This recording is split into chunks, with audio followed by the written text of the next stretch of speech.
Hi YouTube, I'm Aiman. In this video, I'm going to show you how to replace the right side engine mount bracket. So if you watched my previous video, then which was on diagnosing the problem, then you would know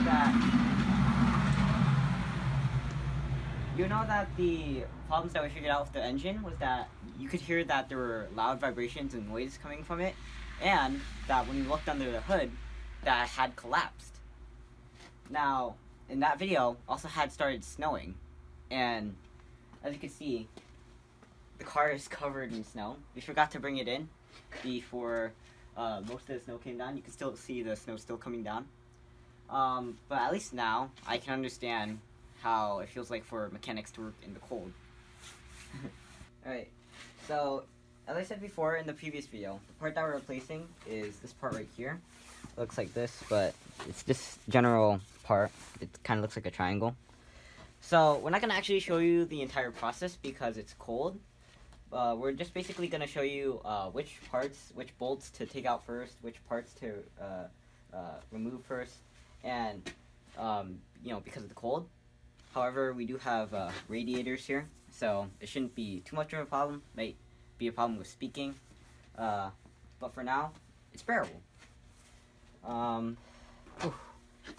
So I'm sure there's a lot of other videos on YouTube, but just in case, we want to help out. So here's the genuine part. As I said before, here's the part number. Alright, starting on the hood, this isn't really required. It's more for your sake, so that you can see.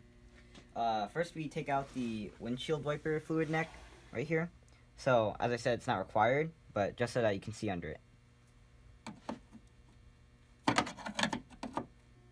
The next step is a very critical one. So, we're replacing the thing that holds up the engine. So, if we take that out, that means the engine is going to be loose. So, that means we have to support the engine. The way we're going to do that is by using a jack. So the way we do it is we're going to take a piece of wood, and we're going to put it on the jack. Then we're going to place it under the oil pan and raise it. And when it meets the oil pan, we stop. So basically, it's not to raise it, but just to support the engine. Next up is this part. So my dad calls it the dog bone because it's shaped like a dog bone, but this is called the torque mount. It's this black piece right here. So there are three bolts that we have to remove. This one right here. This one right here, and this one right here. So we've already used this wrench and this this big tool right here to loosen it. So because this is in the back, we're going to use this to take it out. Maybe angle it over here.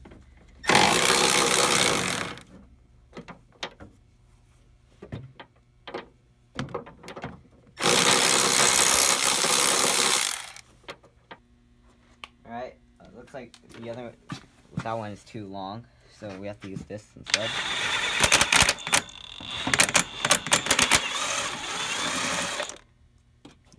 Don't want to lose that.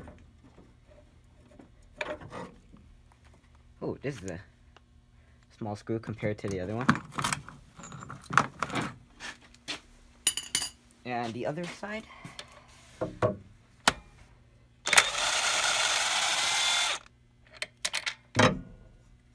There we go. Alright, after that we can just slide the dog bone out.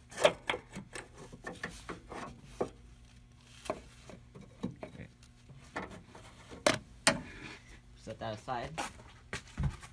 And examining what we have right here, looks like we have 4 things to take out. These 2 bolts right here, this one right here, and this ground wire right here, the tiniest one. Looks like these 2 are number 19.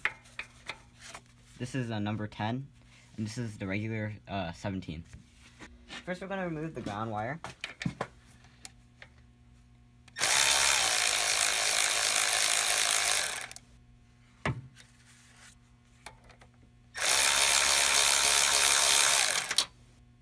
Oops. And then okay. Then we're going to remove these 2 bolts with the number 19 deep socket.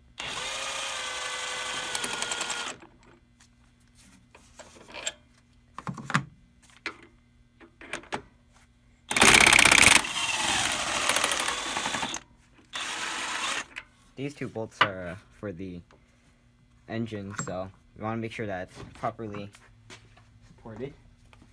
And then, oh yeah, this one too. Alright, so from here, it looks fairly straightforward, but we had trouble with getting it out. So we used like a pry bar, but that didn't work. We had to raise the engine a bit so that I could get out, and now it just comes off easily.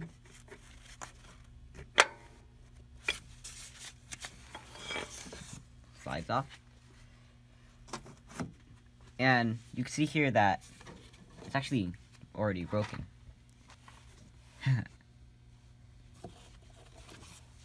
So now we have to take out these two bolts right here. Right here and right here. And according to, we think it's a number 15 socket. There's two screws right here. There's a bolt right here. I'm not sure if you can see it. And then there's a very small one back here. That's number 10.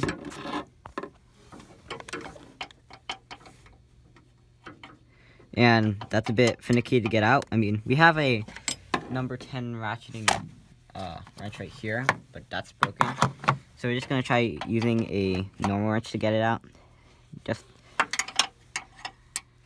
fit it over. And then after that, it's really straightforward. We just have to take this out. Put that somewhere safe. I mean, we're replacing it anyway. And then the last two bolts, it seems that we have to take out this bolt down here. And there's a bolt all the way down there. Oh, you can see it.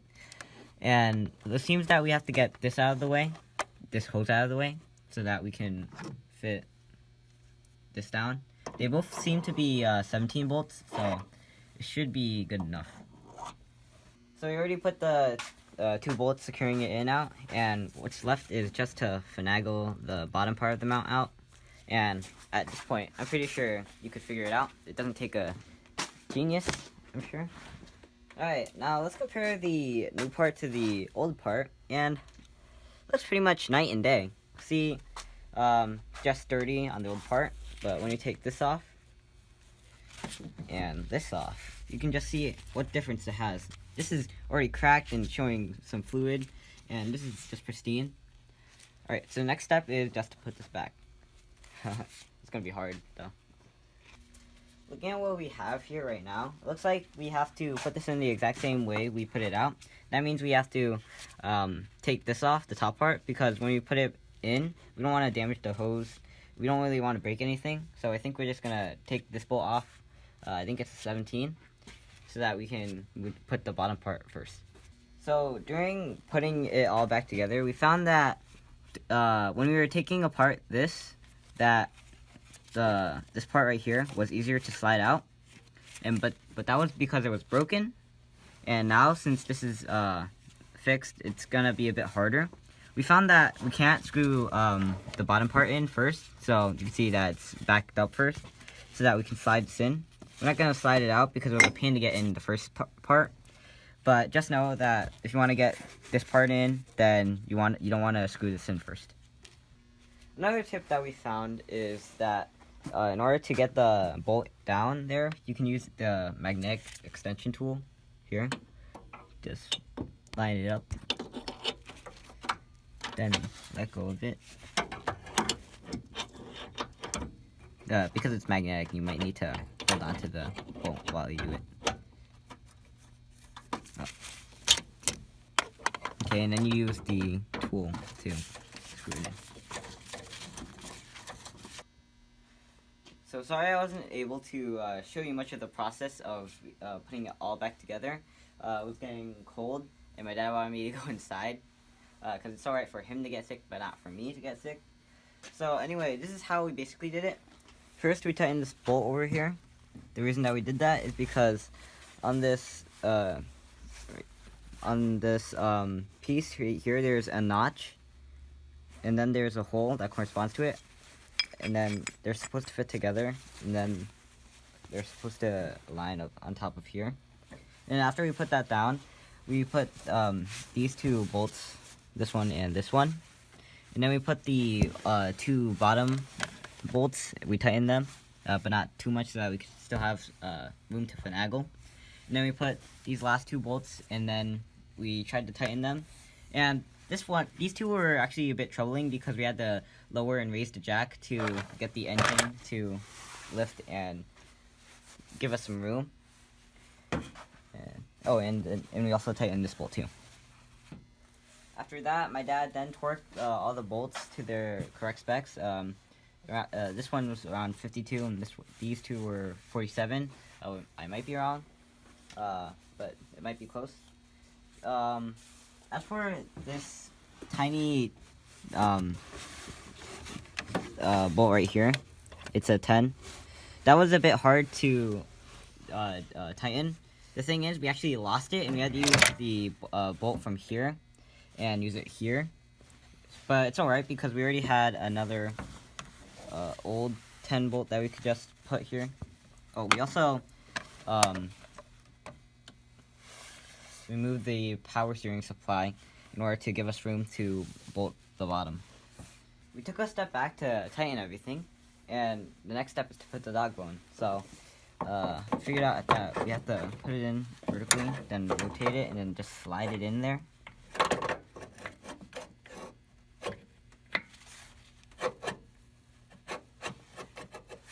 And then align it here. Take this piece here, and it should only be able to face one way. And then we put it on. And then we can take these 2 small bolts, and then we put them, and then we tighten them into these 2 holes. And then the long bolt goes into this big hole. So I'm just gonna, as a placeholder.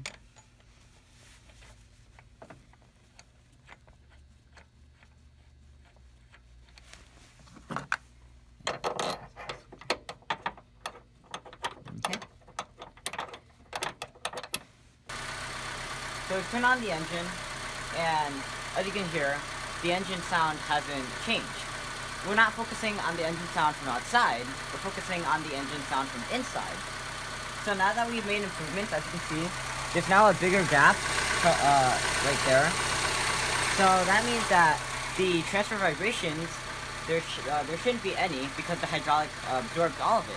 So that means if we go inside, that there should be no noise or vibration. So let's go check it out. Alright, so now that we've replaced the engine mount, all the vibration and noise that we used to feel are gone. I used to think that the engine noise that from before was normal for a car, but now that we replaced the engine mount, there's actually a noticeable difference. And this teaches me a lot about how cars work and, you know, the comfortability of the passengers. I'm gonna miss the massages, but it's much more better without noise, right? Alright, so now we're outside, and you can see that it's night and that it's already snowed. And the thing about this video, it was really hard, if not the hardest to make because of the cold and also that it's night. So if I was shivering or stuttering like I am right now in this video, I'm going to show you how, then I apologize. Hopefully you understand. But my dad and I have been talking about making a cooking video where it's snowing. So hopefully we can do that in the future. And if we do, I'd advise you to check it out. I'm Aiman, and thanks for watching. Please like, comment, and subscribe, and look at other videos on EYeOnAiman, especially the auto repair and mechanic videos. And especially that cooking video in the snow that I mentioned. Anyway, it's getting really cold, so peace out.